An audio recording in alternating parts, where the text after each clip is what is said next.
इससे पहले वाले क्लास में कहाँ तक बताया था वो?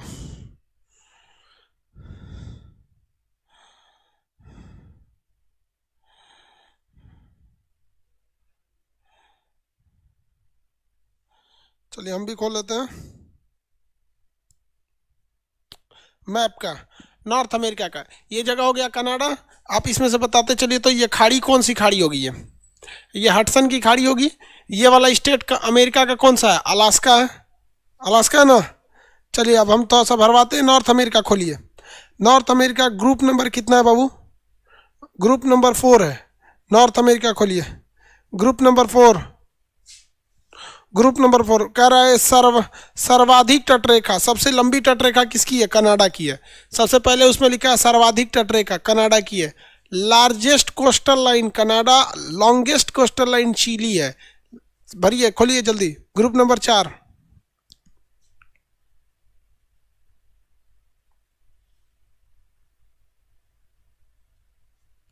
मैप का पीडीएफ ओपन नहीं हो रहा है।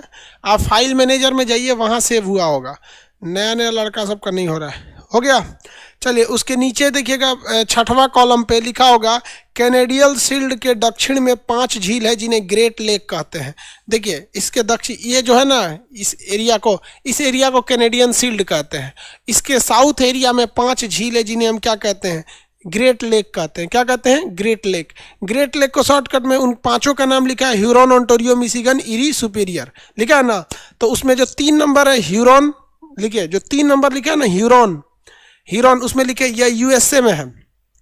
ह्यूरॉन जो लिखा है, सॉरी मिशिगन जो लिखा है 3 नंबर पे, उसमें लिखिए यह यूएसए में है। वो बॉर्डर पे तो नहीं है, ये कंप्लीट किस में है? यूएसए में। तो इसमें लिखना है यूएसए में है, यूएस में है। जो 3 नंबर पे लिखा हुआ आपका मिशिगन, उसमें क्या लिखना है? यूएस में है। होम्स इसका शॉर्टकट ट्रिक आगे लिखवाएंगे। Good afternoon friends. ये क्या फ्रेंड्स कौन कह रहा है भाई? चलो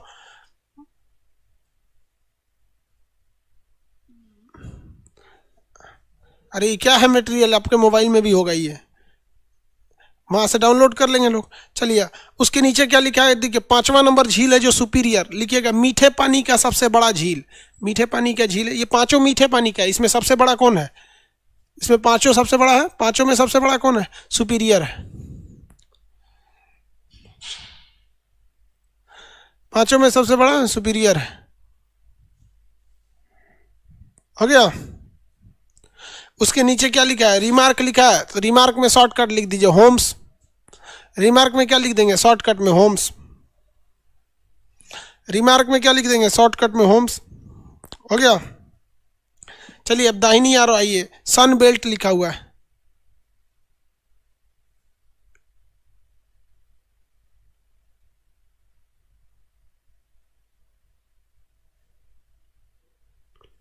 हो गया। यूएसए में ये सन बेल्ट लिखा हुआ है। आप बताइए यूएसए का सन बेल्ट किस लिए है? वहां लिखिए कपास। इस साइड में दाहिनी ओर लिखेगा ना यूएसए में, पहला लाइन क्या लिखा? सन बेल्ट। उसमें क्या लिखेंगे? कपास। सन बेल्ट में कपास, कपास उत्पादन। सन बेल्ट किस लिए? कपास उत्पादन। हाँ वही कॉटन या कपास। चलिए पेज नंबर 21 पे आ जाइए। मटेरियल के पेज नंबर 21 ग्वाटेमाला लिखा हुआ है। ग्वाटेमाला, वहां लिखिएगा माया सभ्यता। ग्वाटेमाला में क्या लिखेंगे? माया सभ्यता।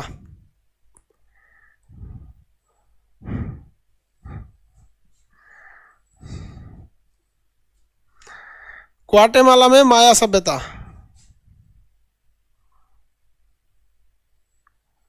ग्वाटेमाला में क्या लिखेंगे? माया सभ्यता। ग्वाटेमाला में माया सभ्यता लिख दिए। माया सभ्यता का क्या चीज था भैया?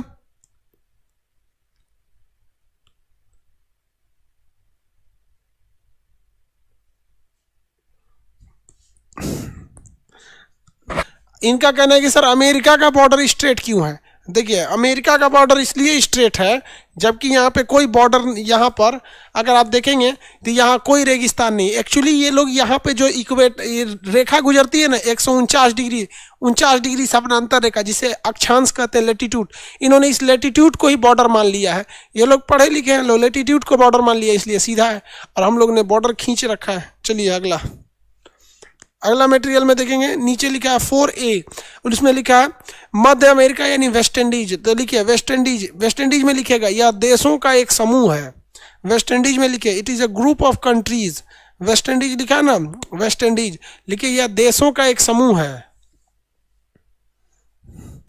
वेस्ट इंडीज में लिखिए यह देशों का एक समूह है, इसकी कोई राजधानी नहीं। अब देश का समूह रहेगा तो राजधानी कैसे रहेगा, फटाफट लिखिए। यह देशों का एक समूह है, इसकी कोई राजधानी नहीं।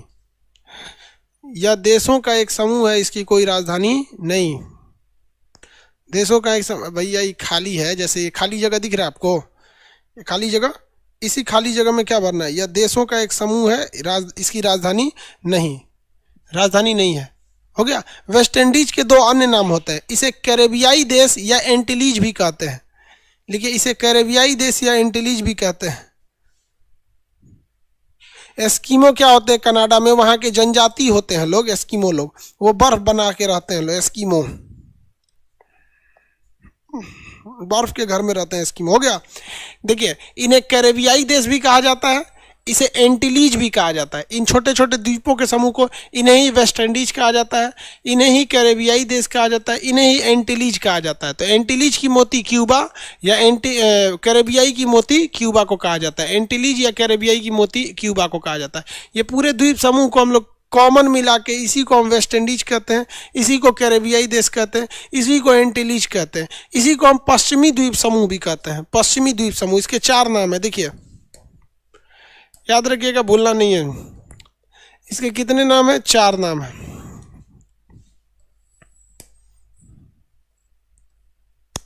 कौन कौन से नाम 4 है, देखिए ध्यान से। एक ये पूर्वी द्वीप समूह है, ये पूरब की ओर है जिसमें इंडोनेशिया आते हैं, और ये पश्चिमी द्वीप समूह है। तो इसके 4 ठो नाम याद रखेंगे। पहला वेस्ट इंडीज, उसमें लिख देंगे वेस्ट इंडीज, कैरेबियाई, एंटीलीज और पश्चिमी द्वीप समूह, पश्चिमी द्वीप समूह।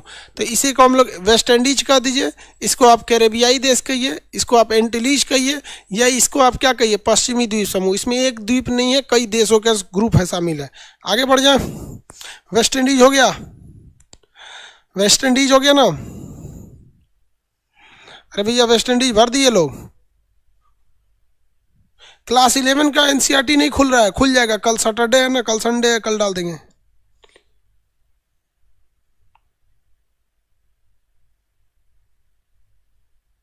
इसका कोई हेडक्वार्टर वगैरह नहीं है यार, ये तो देशों का समूह। अब हम कहेंगे ये ज्योग्राफिकल हेडक्वार्टर नहीं है इसका। अगला देखिए, इस साइड में आएंगे तो हेस्पेनियोला लिखा है। आप बताइए, आपको पढ़ा दिए हैं, हेस्पेनियोला द्वीप है, एक तो हेस्पेनियोला क्या है, द्वीप है। इस पे कौन देश है, हैती। तो लिखिए इसके पश्चिम में हैती और पूरब में डोमिनिकन देश है। इसके पश्चिम में हैती और पूरब में डोमिनिकन देश है। हेस्पेनियोला जो दिखा ना, हेस्पेनियोला एक आइलैंड का नाम है। इस आइलैंड के पश्चिम में हैती, पूरब में डोमिनिकन देश है। पश्चिम में हैती, पूरब में डोमिनिकन देश है। पश्चिम में हैती, पूरब में डोमिनिकन देश है। पश्चिम में कौन सा है, हैती, पूरब में डोमिनिकन, हैती, डोमिनिकन, हैती और डोमिनिकन। हो गया। Dominican Republican. मटेरियल नहीं मिला बेवकूफ, प्रीवियस क्लास में जाके नोट्स में खोजो, मिलेगा। घरे ले आके थोड़े देंगे हम। चलिए अब उसके नीचे लिखा है लैटिन अमेरिका। लैटिन अमेरिका के बारे में समझा देते हैं इसको। लैटिन अमेरिका यहीं समझ जाइए। देखिए क्या है लैटिन अमेरिका। देखिए ये कैरेबियाई देश हो गया और ये मध्य अमेरिका हो गया। ये क्या हो गया, मध्य अमेरिका। कनाडा, मैक्सिको, ये देखिए यूएसए वगैरह को छोड़ दीजिए, उत्तरी ये उसको नहीं लेते हैं। ये मैक्सिको से लेकर ये वाला एरिया, मैक्सिको से पनामा तक हो गया मध्य अमेरिका। मैक्सिको से लेकर पनामा तक जो देश है मध्य अमेरिका हो गया। ये जो सागर वाले द्वीप है ये कैरेबियाई देश हो गए, जिन्हें वेस्ट इंडीज कहते हैं। और ये जो नीचे वाले आपको देश दिख रहे हैं सब, ये वाले, इनको भी मिला देंगे अगर ये वाले देश, तो ये हो गया दक्षिणी अमेरिका। ये तीनों को मिला देते हैं तो इन्हें कहते हैं लैटिन अमेरिका। यहाँ लैटिन भाषा बोली जाती है, जैसे संस्कृत भाषा है ना वैसे ही लैटिन भाषा है। तो ये लैटिन भाषा है। लैटिन भाषा से कई भाषाओं की उत्पत्ति हुई है। तो ये हो गया आपका, ये दक्षिणी अमेरिका हो गया। तो 3 हिस्से को मिलाते हैं तो लैटिन अमेरिका बनता है। मध्य अमेरिका, कैरेबियाई देश और दक्षिणी अमेरिका। तो उसमें लिखिए, जो लिखा है ना लैटिन अमेरिका, उसमें लिखिएगा मध्य अमेरिका प्लस कैरेबियाई देश प्लस दक्षिणी अमेरिका। मध्य अमेरिका प्लस कैरेबियाई देश प्लस दक्षिणी अमेरिका। भरिए, मध्य अमेरिका, कैरेबियाई देश, दक्षिणी अमेरिका। मध्य अमेरिका, कैरेबियाई देश और दक्षिणी अमेरिका। इन तीनों को जब मिला देते हैं तो उसे क्या कहते हैं? Latin America. हो गया?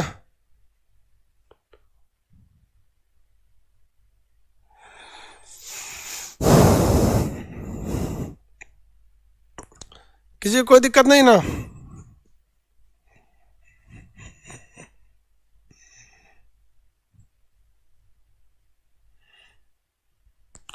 बरमूडा ट्रायंगल आज बताएंगे।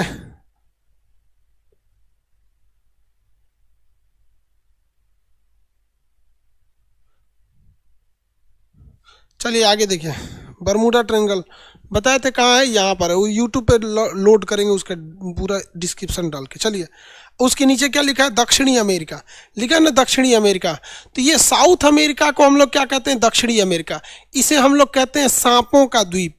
ये यहाँ पे सांप बहुत ज़्यादा पाए जाते हैं। इसे हम पक्षियों का द्वीप भी, महाद्वीप कहते हैं। तो सांप और पक्षियों का महाद्वीप किसे कहा जाता है? दक्षिणी अमेरिका को। तो लिखिए, इसे सांप तथा पक्षियों का महाद्वीप कहते हैं। सांप तथा पक्षियों का महाद्वीप कहते हैं। इसे सांप तथा पक्षियों का महाद्वीप कहते हैं।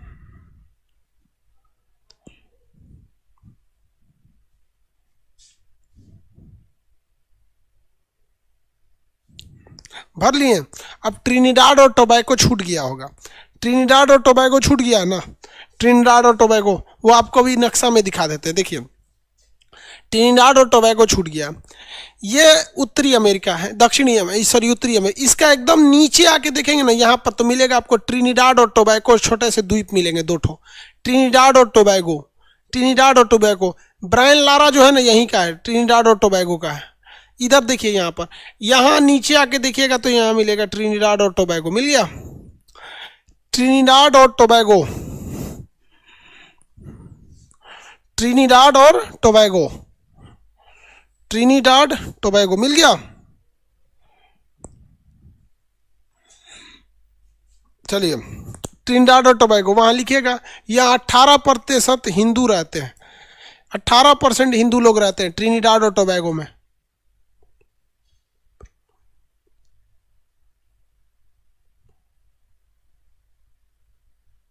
हो गया? ट्रिनिडाड और टोबैगो, यहाँ 18% भारतीय हिंदू रहता है। अभी यहाँ हिंदू क्या करने गए थे सब? देखिए, अंग्रेज जब यहाँ कब्जा किए थे सब ना, तो इन लोगों से उठा के ले गया था सब, क्या करने के लिए? पनामा नहर खुदवाने के लिए। जब नहर खुदा गया ना, तो कहा कि चलो चलो वापस छोड़ देते हैं। इनको यहाँ से घुमा उमा के ला दिया, कहा उतरो उतरो यही इंडिया है। बेचारा को यहीं उतार के छोड़ दिया। हम ही लोग के पूर्वज हैं सब वहाँ पे जाके। समझा गया कि नहीं आ गया? बेचारा बहुत अत्याचार किया है सब अंग्रेज सब। खैर, सूरज को कोई बादल रोक नहीं सकता है। आगे बढ़ते हैं।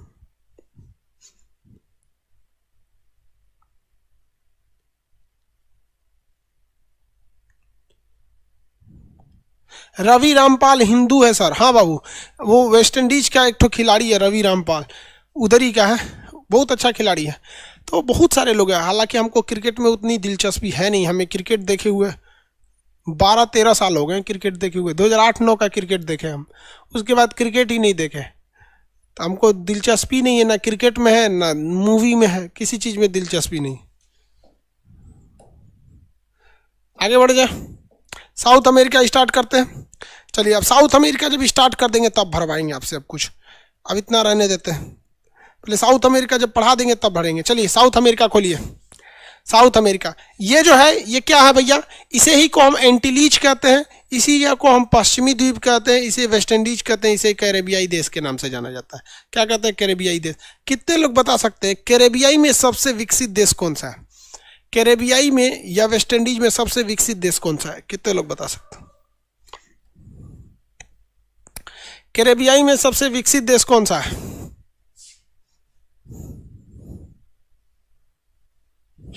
एंटीलीज या हाँ, क्यूबा। क्यूबा, क्यूबा सबसे विकसित देश क्यूबा है, राजधानी हवाना है। क्यूबा जो था ना बाबू, क्यूबा ये अमेरिका के एकदम खिलाफ था।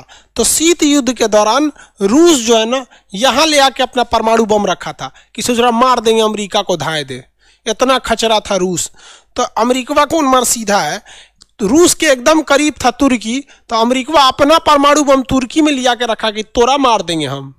सोच रहा तोरा मार देंगे, तोरा मार देंगे, अपने चक्कर में बवाल करके रख दिया। समझ में आ गया कि नहीं आ गया? पुतिन बहुत खतरनाक है अभी के वक्त में, व्लादिमीर पुतिन। आगे बढ़े, यूरोप वाला भर लीजिएगा बाबू, यूरोप वाला भरवाए तो थे।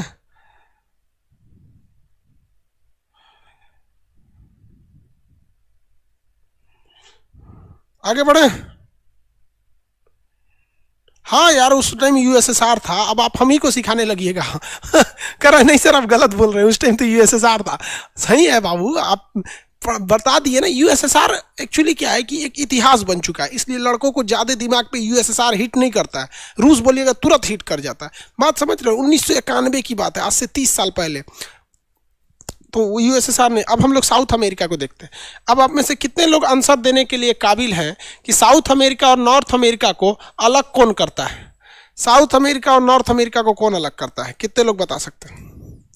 साउथ अमेरिका और नॉर्थ अमेरिका को अलग करता है। लेचेस्टीन में क्या भरना है? यूरोप के लेचेस्टीन में कुछ भर दो, छोटा सा देश है।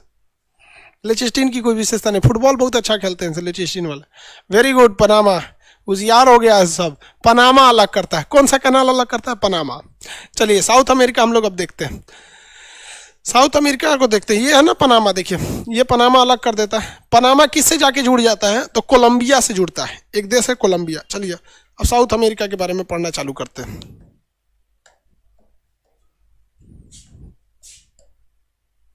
दक्षिणी अमेरिका, साउथ अमेरिका को क्या कहा जाता है? दक्षिणी अमेरिका। देखिए साउथ अमेरिका ये हो गया।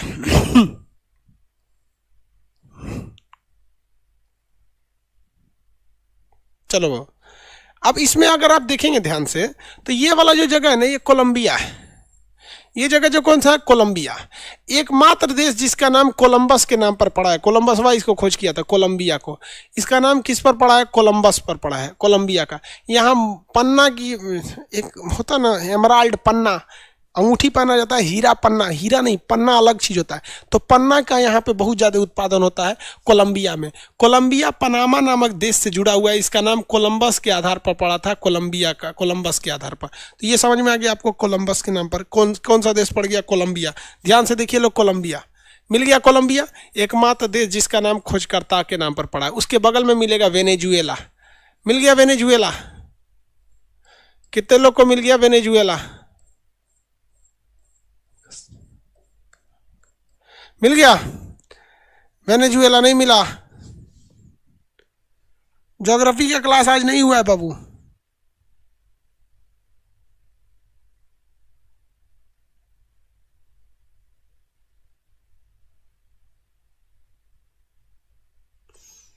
मिल गया बाबू यहाँ पर। अब यहाँ देखिए, ये वेनेजुएला है और वेनेजुएला और कोलंबिया के बीच में बॉर्डर के पास एक झील होगा। इस झील का नाम होगा मैराकाबोस झील।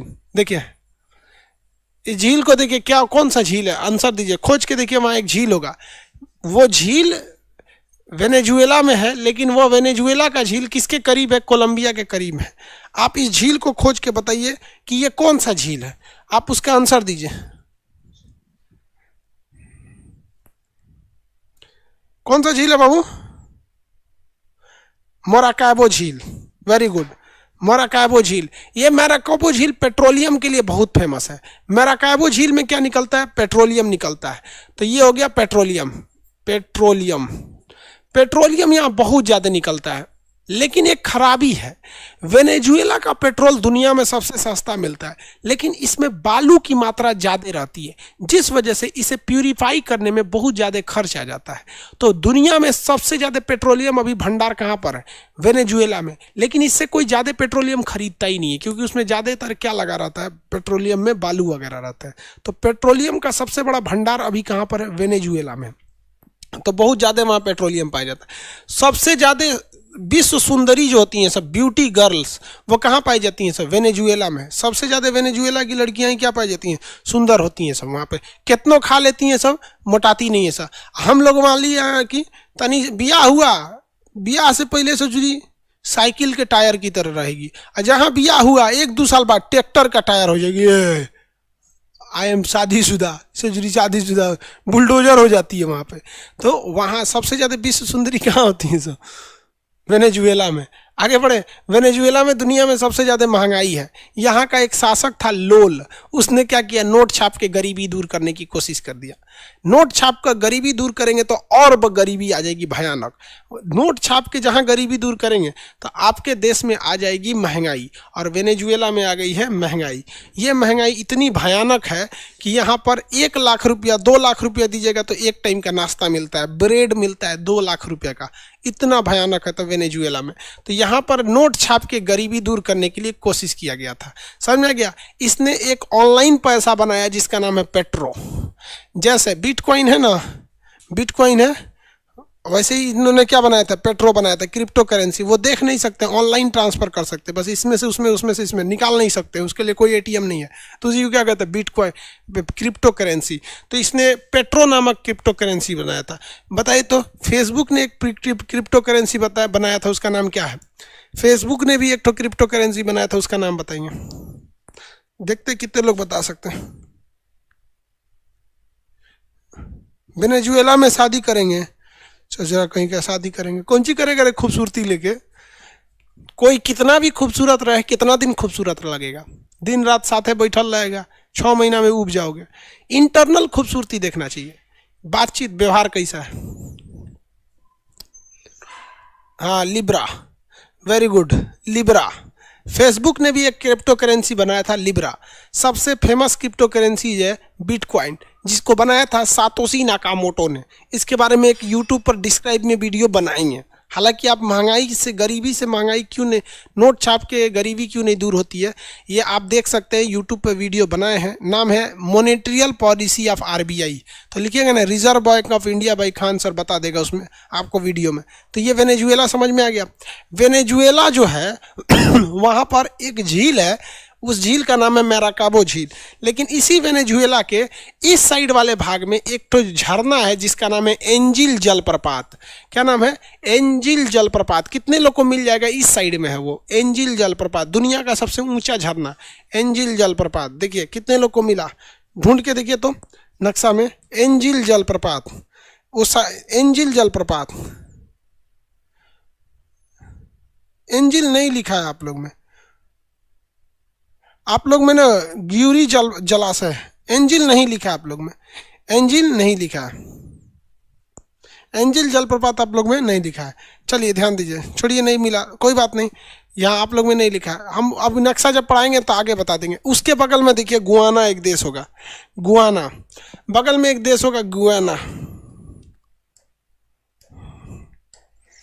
बगल में मिल गया देश, ये गुआना। ये गुआना जो है यहाँ पुर्तगाली भाषा ज़्यादातर बोली जाती है, गुआना। गुआना के बगल में होगा सूरीनाम। देखिए गुआना के बगल में सूरीनाम, गुआना के बगल में सूरीनाम होगा, गुआना और सूरीनाम। यहाँ पे देखिए सूरीनाम जो है वो हीरे के लिए ज़्यादा फेमस है। मिल गया गुआना। देखिए गुआना, गुआना की राजधानी है जॉर्ज टाउन, हीरे के लिए फेमस है। गुआना की राजधानी जॉर्ज टाउन हीरे के लिए फेमस है। गुआना की राजधानी है जॉर्ज टाउन, हीरे के लिए फेमस है। देखिए ये बगल वाला देश जो है ना गुआना, गुआना की राजधानी है जॉर्ज टाउन, जॉर्ज टाउन हीरे के लिए फेमस है। क्वेश्चन पूछा हुआ बबुआ, जॉर्ज टाउन किस लिए फेमस है? तो हीरा के लिए। जॉर्ज टाउन किस लिए फेमस है? तो हीरे के लिए फेमस है जॉर्ज टाउन। जॉर्ज टाउन किसके लिए है? हीरे के लिए। सर वर्ल्ड मैप बनाना सिखा दीजिए भैया, पहले एक बार पढ़ना तो सीख लो, फिर बनाना में क्या दिक्कत है? अरे कुछ नहीं आया था, इसे बना दो। उत्तरी अमेरिका, दक्षिणी अमेरिका, यूरोप, एशिया, ऑस्ट्रेलिया। अभी आप लोग इतने समझिए, वही वर्ल्ड मैप अभी समझिए। जब तक पूरा नहीं पढ़ेंगे तब तक वर्ल्ड मैप कहाँ से बनाएंगे? आगे बढ़े।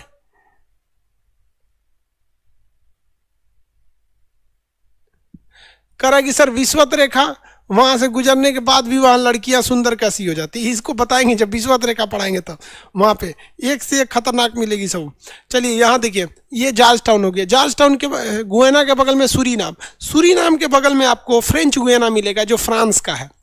सूरीनाम के बगल में ये फ्रेंच गुयाना मिलेगा जो फ्रांस का है। यहाँ से रॉकेट छोड़ा जाता है। हम लोगों ने भी इस साल जनवरी में अपना रॉकेट यहीं से छोड़वाया था। ये बहुत हैवी रॉकेट छोड़ देता है फ्रेंच गुयाना से। एरियन रॉकेट, जैसे हम लोग का हैवी रॉकेट है GSLV, नॉर्मल है PSLV, उसी तरह यूरोप वालों का बहुत हैवी रॉकेट है जिसका नाम है एरियन।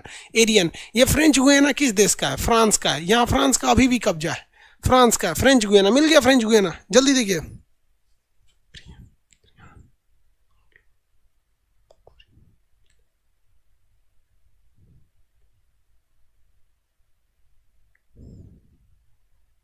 आगे बढ़े।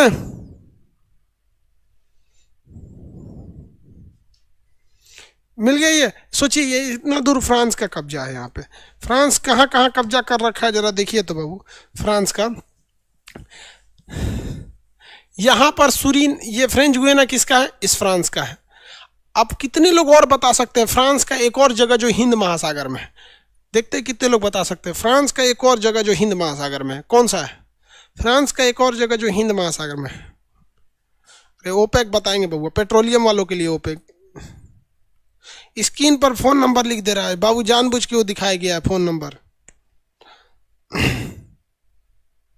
डीगो गार्सिया गधा कहीं का, वो अमेरिका का है Diego Garcia. Reunion, very good, Reunion. Sujata Kumari, Reunion. लड़की देखो कितना पढ़ ले रही है सर, लड़कियां होशियार हो गई है सर आजकल। फ्रांस का एक और जगह है, कौन सा? यहाँ पर यू रियूनियन। देखिए ये है यू रियूनियन। ये यहाँ से ही ससुरा रॉकेट छोड़ता है, यहाँ पे सेना का अड्डा ले रखा है। कुछ करिएगा एशिया में घुस जाएगा यहाँ से। अब सोचिए ना, हम लोग को उससे लड़ना है तो वहाँ जाना पड़ेगा। ये ऑलरेडी बैठल है यहाँ पर। आगे बढ़ जाए तो ये फ्रेंच गुयाना किसका है? फ्रेंच गुयाना रूस का, सॉरी फ्रांस का है। नाम से भी आपको लगता है फ्रेंच गुयाना किसका है? फ्रांस का। अब ये देखिए, ये है ब्राज़ील, साउथ अमेरिका का सबसे बड़ा देश ब्राज़ील। साउथ अमेरिका के लगभग लगभग हर एक देश से इसकी बाउंड्री लगती है। वह दो देश का नाम बताइए जिससे इसकी बाउंड्री नहीं टच होती है। ये लगभग लगभग सभी देशों की बाउंड्री को टच कर देता है। केवल दो ऐसे देश हैं जिनकी ये बाउंड्री को टच नहीं करता है। ब्राज़ील, उन दो देशों के नाम बताइए जिसकी बाउंड्री ब्राज़ील से नहीं लगती है। खटाखट बताएंगे उन दो देशों के नाम जिनकी बाउंड्री ब्राज़ील से नहीं लगती है। भैया पेरू की तो लगती है, अर्जेंटीना की भी लगती है भैया, देख लो यहाँ पर। क्या अर्जेंटीना यहाँ टच कर गया? Chile, Ecuador, good.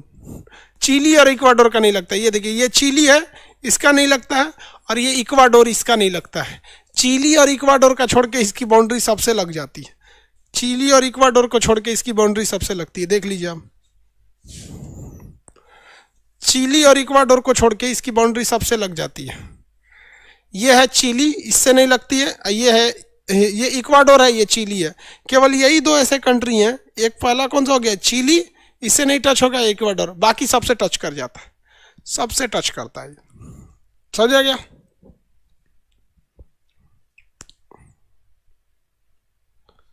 चिली और इक्वाडोर। चलिए ब्राज़ील को पढ़ते हैं लोग। ब्राज़ील जो है ये साउथ अमेरिका का सबसे डेवलप और सबसे बड़ा देश है। ब्राज़ील जो है साउथ अमेरिका का सबसे डेवलप और सबसे बड़ा कंट्री है। ब्राज़ील की जो राजधानी है ब्राज़ीलिया है। देखिएगा बीचों बीच में मिलेगा ब्राज़ीलिया। ब्राज़ील की राजधानी ब्राज़ीलिया है। ब्राज़ील की राजधानी बीचों बीच में ब्राज़ीलिया मिलेगी। मिल गया ब्राज़ीलिया। ब्राज़ील की राजधानी ब्राज़ीलिया मिलेगी। हो गया? किसी को दिक्कत? ब्राज़ील की राजधानी ब्राज़ीलिया मिल गया। अरे यार बीचों बीच में देखो ना ब्राज़ीलिया, बड़े अक्षरों में लिखा होगा ब्राज़ीलिया। नहीं मिला?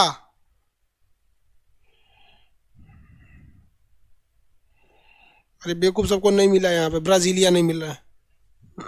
एक बिटकॉइन कितना रुपया होता है बेवकूफ? ये घटते बढ़ते रहता है।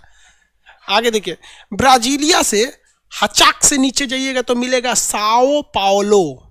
देखिए ब्राज़ीलिया से कैसे नीचे जाना है? हचाक से। हचाक से का मतलब होता है एकदम सीधे। हचाक से नीचे जाइएगा तो मिलेगा साओ पाओलो। एक ठोर से साओ पाओलो, फटाक से देखिए, हचाक से देखिएगा साओ पाओलो। ब्राज़ील, ब्राज़ीलिया से हचाक से नीचे देखिए साओ पाओलो। मिल गया? वीडियो नहीं आ रहा है?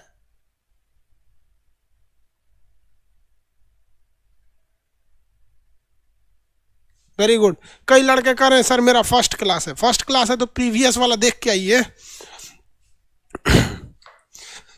चलिए ध्यान दीजिए यहाँ पर, Sao Paulo. World coffee capital किसे कहा जाता है? दुनिया की कॉफी की राजधानी, यानी दुनिया में जितना कॉफी होता है सबसे ज्यादा यही होता है। वर्ल्ड कॉफी कैपिटल किसे कहा जाता है? साओ पाउलो को।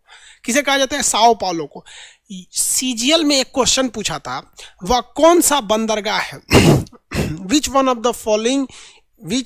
The following C port is famous for the coffee export? कौन सा बंदरगाह है जो कॉफी, हिंदी में कहते हैं कहवा का निर्यात करता है? कहवा, कॉफी। लो बंदरगाह का नाम बोलिए। साओ पाउलो नहीं यार, साओ पाउलो में तो होता है।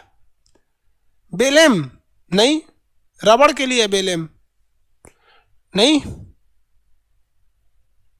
सेंटोस बंदरगाह, वेरी गुड। सेंटोस बंदरगाह, वेरी गुड। इसी साओ पाउलो के बगल में देखिएगा तो एक तो समुद्र के किनारे मिलेगा सेंटोस। साओ पाउलो के बगल में एक बंदर, साओ पाउलो समुद्र के किनारे नहीं है, अंदर है। यहां मिलेगा सेंटोस।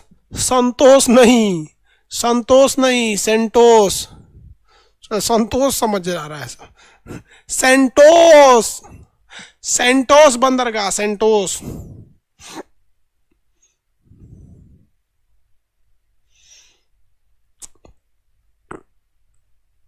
सेंटोस बंदरगाह किस लिए फेमस है? सेंटोस बंदरगाह यहाँ के कॉफी को यहाँ लाया जाता है, दुनिया में बेच दिया जाता है। जितना सीबीएसई बोर्ड वाला है सब बहुत कॉफी पीता है, सब अजीब ही चीज खाता है सब। सीबीएसई बोर्ड वाला, सीबीएसई बोर्ड वाला और चाइना वाला अजीब चीज खाएगा सब।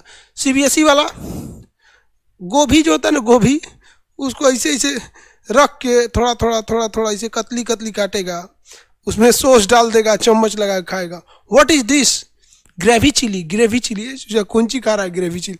हम हवाई जहाज में थे, स्पाइस जेट में, उसमें वो बोला कि ये सर दिस इज स्पेशल। हम कहे लाओ स्पेशल है तो घास भूस ध दिया वहां पे, आधा कच्चे था। कौन ची कहेगा अब आदमी इन सब, समझा? सीबीएसई वाला नाराज नहीं होगा सब, यार तू लोग होता ही ऐसा है।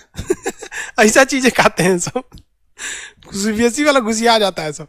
हालांकि हम तो आपके बारे में जानकारी दे रहे हैं, कितना अच्छा काम कर रहे हैं। चलिए ध्यान दीजिए।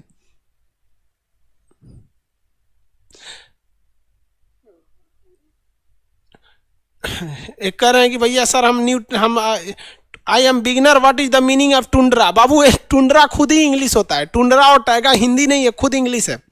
ये समझ में आ गया? अब आप देखिए, ये सेंटोस बंदरगाह से ऊपर अगर देखेंगे तो वहां मिलेगा रियो डी जेनेरियो।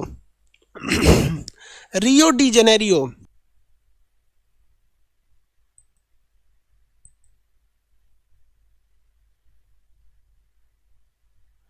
आ गया रियो डी जेनेरियो, आ गया ना? अब बफरिंग नहीं करेगा, थोड़ा देर का बस बफरिंग था, कभी कभार बफरिंग हो जाता है। अब देख लीजिए वहां रियो डी जेनेरियो दिख जाएगा, मिल गया रियो डी जेनेरियो। अब बफरिंग नहीं करेगा बाबू, अब आ गया ना? हाँ, ओलंपिक वगैरह भी हुआ था रियो डी जेनेरियो में। Very good, very good. रियो डी जेनेरियो में 1992 में, ये यूपीएससी के लिए समझिए, 1992 में एक समझौता हुआ था। उस समझौते को कहा गया था पृथ्वी सम्मेलन। पृथ्वी सम्मेलन। रियो डी जेनेरियो में कौन सा सम्मेलन हुआ? पृथ्वी सम्मेलन हुआ। इस पृथ्वी सम्मेलन में 1992 में एक एजेंडा पारित किया गया है, एजेंडा 21। एजेंडा 21 एक्चुअली उसमें 7 विषय थे। कितने टॉपिक थे? 7 विषय थे कि हमें क्या क्या नहीं करना है। कार्बन डाइऑक्साइड का नहीं उत्पादन करना है, पेड़ों को लगाना है, ये करना है। ये फिर इसका नाम एजेंडा 21 क्यों रखा गया? लड़कों को कंफ्यूजन होता है कि इसमें 21 टॉपिक थे, और यूपीएससी जो है ना इतना खचड़ा है कि वो वही सवाल पूछता है जिसमें लड़कों को कंफ्यूजन हो जाता है। एक्चुअली ये एजेंडा 21 21वीं सदी को दर्शा रहा था। सदी किसे कहा जाता है? 100 साल को। जैसे हम यहाँ 1992 लिखे हैं ना, तो इसका मतलब क्या होता है? ध्यान दीजिए, जो शुरुआत के 2 अक्षर हैं ये इस सदी को बताते हैं, जो जितनी सदियां बीत चुकी हैं। 1992 ये बता रहा है कि ये 19वीं सदी बीत चुकी है, और 20वीं सदी में भी आप 92 साल जी चुके हैं। यानी इनफैक्ट अगर कहें कि हम 1992 में कौन सी सदी में थे, तो ये पहले 19 जो लिख रहा है ये बता रहा है कि हम 19 सेंचुरीज को तो जी चुके हैं। तो 19 सदी जी चुके हैं और 20वें में भी 92 साल पूरा हो गया। यानी ये कौन सी सदी चल रही है? 1992 में कौन सी सदी चल रही है? ये सदी चल रही है 20वीं सदी। और आने वाली कौन सी सदी है? 8 साल बाद कौन सी सदी आ जाएगी? 21वीं सदी। 21वीं सदी। तो यहीं बैठकर 21वीं सदी के लिए डिसीजन लिया जा रहा था, जिसे कहा गया था एजेंडा 21। एजेंडा 21 समझ गया? ये 21वीं सदी के लिए इसमें 7 विषय पारित किए गए थे। आगे देखिए, अगर हम आपसे कहते हैं आज का साल जो है 2020 है, 2020 तो कौन सी सदी है? तो बाबू पहला 2 अक्षर बताता है वैसी सदी, वैसी सेंचुरी जिसे हम लोग ने जी चुका है। तो 20 सदी जी चुके हैं। चल कौन सा रहा? 21वीं। 21वीं में कौन कितना साल हो गया? 20 साल। तो ये 21वीं सदी चल रही है।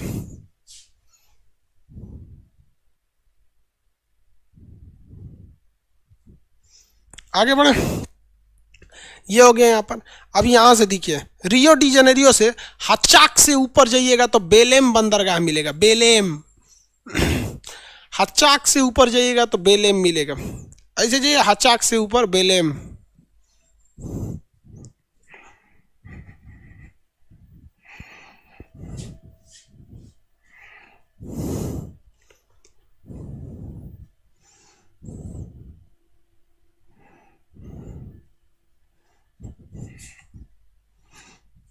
कौन सा हो गया? बेलेम। नहीं मिला?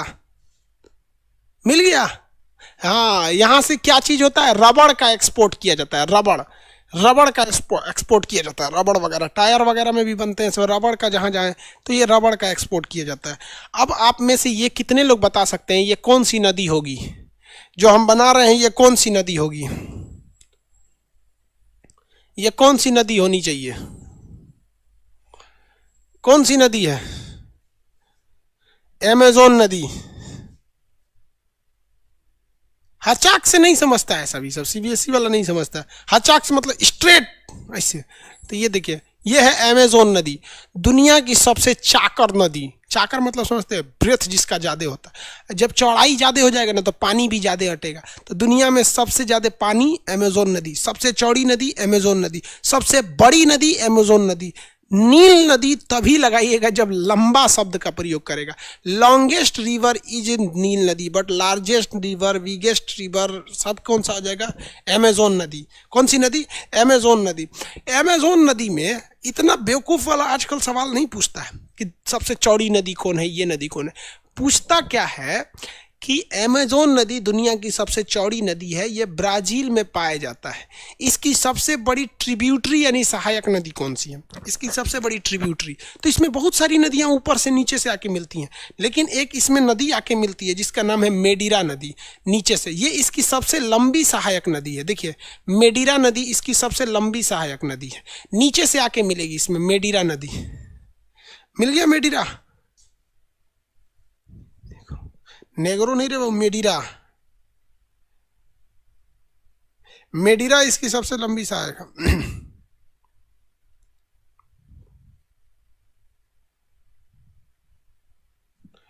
आगे बढ़े, मेडिरा इसकी सबसे लंबी सहायक नदी है। ब्राजील समझ में आ गया आप लोग को? ये बताइए, ये है इसका ब्राजीलिया। साओ पालो किस लिए? कॉफी के लिए फेमस है। साओ पालो कॉफी के लिए फेमस है। साओ पालो किस लिए फेमस है? कॉफी के लिए। सेंटोस कॉफी बंदरगाह, बेलेम बंदरगाह चाय के लिए। अब बबुआ मेरी ओर ध्यान दीजिए, बबुआ लोग मेरी ओर ध्यान देंगे। ये जा रहा है विषुवत रेखा।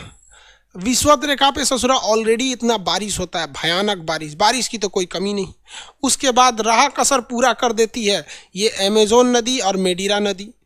तो ये वाला ब्राजील का जो एरिया है ना, यहाँ पर एक चीज ध्यान से रखिएगा, यहाँ ससुरा पानी की कोई कमी नहीं है। एक तो अमेज़न नदी दुनिया की सबसे बड़ी पानी वाली नदी, मेडिरा नदी, बहुत सारी नदियाँ, और धूप की कोई कमी नहीं। तो न यहाँ धूप की कमी है, न यहाँ पानी की कमी है। और आपको पता है कि पेड़ पौधों को चाहिए क्या? पेड़ पौधों को बस धूप और पानी चाहिए, बाकी तो जड़ से ही वो खाद वगैरह खींच लेते हैं। उनको खाद पानी तो शुरुआत में चाहिए, बाकी बाद में वो पानी पे जिंदा रह जाते हैं। उनको खाद हो तो शुरुआत में ना चाहिए, बाद में भाड़ में गया खाद ससुरा, उसको बस पानी चाहिए। समझ में आ गया कि नहीं आ गया? तो पानी। तो यहाँ क्या पेड़ पौधों की कमी होगी? नहीं होती है। इतने भयानक जंगल हैं कि कुछ जंगलों में सरकार ने नोटिस लगाया है कि इसमें अगर आप चले जाएंगे तो हमेशा के लिए चले जाएंगे। इतने भयानक जंगल है अमेज़न जंगल में, और उतने भयानक भयानक जानवर भी होते हैं, क्योंकि जिस जगह पे आदमी नहीं जाता है वहाँ जानवर हो जाते हैं। यहाँ एक चींटी पाई जाती है, उस चींटी का नाम है बुलेट आंट। बुलेट आंट मतलब समझते, बुलेट ट्रेन जैसे होती है ना बुलेट आंट, वो काट लेती है ना तो उतना ही दर्द करता है जितना गोली लगने के बाद दर्द करता है। तो जिनको काटेगी ना बाप बाप चिल्लाएंगे, oh my god bullet ant has काटिंग मी, समझ आ गया कि नहीं आ गया? तो बहुत खतरनाक चिल्लाएगा वो, तो उसको बुलेट आंट कहा जाता है। होती चींटी बराबर है, तनी सा बड़ होती है लेकिन बड़ी हड़ाहे काटती है। समझ में आया कि नहीं आ गया? किसी को कोई दिक्कत? तो ये बुलेट आंट होता है, किसी को कोई दिक्कत नहीं। कहाँ पाया जाता है? ब्राजील के जंगलों में। ब्राजील के जंगल इतने घने होते हैं, इतने घने होते हैं जिसका कोई हद नहीं। तो जंगलों से हमें कौन सा गैस मिलता है? कार्बन डाइऑक्साइड मिलता है या ऑक्सीजन मिलता है? जंगलों से क्या मिलता है? कार्बन डाइऑक्साइड कि ऑक्सीजन? हाँ, एनाकोंडा भी मिलता है।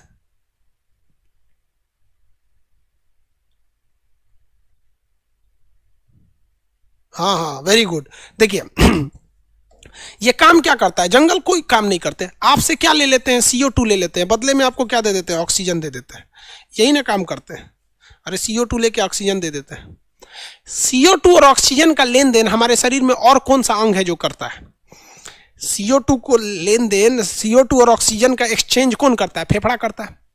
हमारे शरीर में CO2 का लेन देन कौन करता है? फेफड़ा। CO2 ऑक्सीजन का एक्सचेंज करते रहता है। वैसे ही पूरी दुनिया में यहाँ इतने पेड़ हैं कि ऑक्सीजन लेते हैं और देते हैं, CO2 लेते हैं, ऑक्सीजन देते हैं, इसलिए इसे दुनिया का फेफड़ा कहा जाता है। वर्ल्ड लंग्स, दुनिया का फेफड़ा अमेज़न के जंगलों को कहते हैं। और यहाँ बारिश इतनी ज़्यादा होती है क्योंकि विषुवत रेखा के पास है बारिश होगी, इसलिए अमेज़न का वर्षा वन कहा जाता है। जो वन हमेशा सदाबहार रहते हैं उन्हें वर्षा वन या सदाबहार वन के नाम से जाना जाता है। आपको जान के ताज्जुब होगा, पूरी दुनिया का 20% ऑक्सीजन यहीं से आता है। पूरी दुनिया का 20% ऑक्सीजन यहीं आता है, और पूरी दुनिया का 20% ऑक्सीजन अकेले चाइना सोख जाता है। ये चोट्टा साला ये चोट्टा सोख जाता है। इत्तेफाक से अगर ये ऑक्सीजन चाइना में रहता तो साला सबसे टैक्स मांगता कि तुम मेरा ऑक्सीजन ले रहा है। आगे बढ़े, इसे पूरी दुनिया का फेफड़ा कहा जाता है। इतने जंगल हैं यहाँ पर, बहुत ही ज़्यादा जंगल है यहाँ पे। एक से एक खतरनाक जानवर पाए जाते हैं, जंगल वगैरह पाए जाते हैं। सब मूवी वगैरह भी बनते नहीं दिखते, एनाकोंडा मूवी वगैरह। आगे बढ़ जाते हैं, किसी को दिक्कत है तो बोलिए।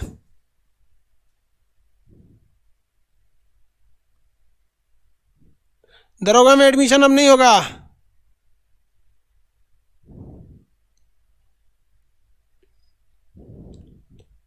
आगे बढ़े। अरे दुनिया का लंग्स कहा जाता है, पूरे ब्राजील का भी लंग्स, दुनिया का भी लंग्स। किसी को कोई दिक्कत नहीं है यहाँ पे? आगे बढ़ जाए। साउथ अमेरिका में किसी को कोई दिक्कत नहीं है। अब और भी देश हैं साउथ अमेरिका के, इनके बारे में देखते हैं। तो ब्राजील तो देख ही लिए, ब्राजील हो गया। अब यहाँ देखेंगे, ब्राजील के नीचे उरुग्वे, ब्राजील के एकदम नीचे उरुग्वे। दुनिया का पहला क्रिकेट मैच किसने जीता था? ब्राजील के नीचे उरुग्वे है, मिल गया। दुनिया का पहला क्रिकेट मैच किसने जीता था? मिल गया, उरुग्वे।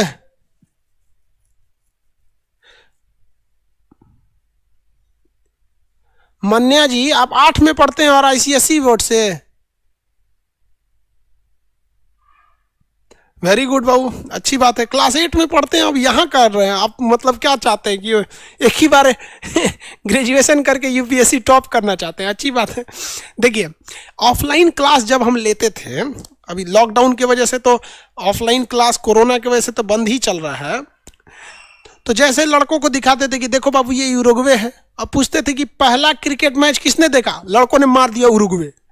जैसे पूछे उरुग्वे, भाई पहला क्रिकेट मैच जो था वो वेस्ट इंडीज ने जीता था, ठीक है। पहला फुटबॉल मैच यूरुग्वे ने जीता था। उरुग्वे फुटबॉल की टीम बहुत ज़्यादा है, इसकी अच्छी टीम है फुटबॉल की। और इंडिया में लोग फुटबॉल बहुत कम खेलते हैं, बड़ी मेहनत का खेल है। सचुरा मारो, सचुरा को दौड़ा दौड़ा मार मार, सचुरा मार, कौन सचुरा खेलेगा? मैं हाथ में मुँह चुक जाएगा, मारो के। समझ में गया? तो बिहार में एक बड़ा कहावत प्रचलित है। एक बार लालू यादव जी को स्टेडियम में ले गया था सब फुटबॉल का मैच दिखाने, तो आधा घंटा बाद वो पूछे कि सब मिल के वो गेंदवा को काहे मार रहा है सब? तो उसको बताया गया, लालू जी को बताया गया कि उसको गोल करने के लिए, गोल करना है ना, तो लालू जी ने कहा रे बकलोलवा वो तो अपने गोल है रे, अब उसको कितना मार रहा है सो अब कितना गोल होगा। बात समझा, जो जोक्स था, बिहार में ही बहुत फेमस है। तो उरुग्वे फुटबॉल के लिए फेमस है। हम लोग के यहाँ फुटबॉल अच्छा ही नहीं लगता है चाचा, कौन खेलेगा फुटबॉल यहाँ पर। हम लोग के यहाँ लड़के दीवाने हैं क्रिकेट के और लड़कियां दीवानी हैं सीरियल की। ओ माय गॉड, सीरियल कई गो सीरियल, एगो कुमकुम भाग्य में चश्मा पहन ले रहती है, पता नहीं कोने घाट लगेगी समझे में नहीं आता है। अगर हनुमान जी का प्रसादी बना दिया तो। आगे देखते हैं। अब ये इधर देखिएगा पराग्वे, ये ऊपर में मिलेगा ये पराग्वे और ये है बोलीविया। पराग्वे और बोलीविया ये दो ऐसे देश हैं जो स्थलबद्ध हैं। ये दोनों देश कैसे हैं? स्थलबद्ध, ये समुद्र के किनारे नहीं है। पराग्वे और बोलीविया ये स्थलबद्ध है। पराग्वे में एक बहुत फेमस नदी है जिसका नाम है पराग्वे नदी, और बोलीविया जो है, बोलीविया की राजधानी लापाज है। ये दुनिया की सबसे ऊंची राजधानी है। बोलीविया की राजधानी क्या है? लापाज दुनिया की सबसे ऊंची राजधानी है। ये पहाड़ पर स्थित, अभी बताएंगे। तो बोलीविया और पराग्वे, बोलीविया और पराग्वे स्थलबद्ध हैं। BP ये क्या है? स्थलबद्ध है। पराग्वे में पराग्वे नदी है। बोलीविया की राजधानी लापाज जो दुनिया में सबसे ऊंची राजधानी है। ठीक है, बोलीविया एक ऊंचा पठारी एरिया है, बोलीविया, समझा गया। तो पराग्वे और बोलीविया, अब इसमें 3 और देश बच जाएंगे सब, चिली, अर्जेंटीना, चिली, पेरू और ये सब देश। इसको हम लोग अब मंडे के क्लास में करेंगे। आप सब लोग को छठ की ढेर सारी शुभकामनाएं। छठ पूजा अच्छे से करिए आप लोग। खैर ये तो महिलाओं का बेसिकली त्यौहार होता है। आपके घर में जो लोग होंगे उनका मदद कीजिए। अब हम लोग मंडे के क्लास में मिलेंगे। आज के लिए इतना ही। जय हिंद।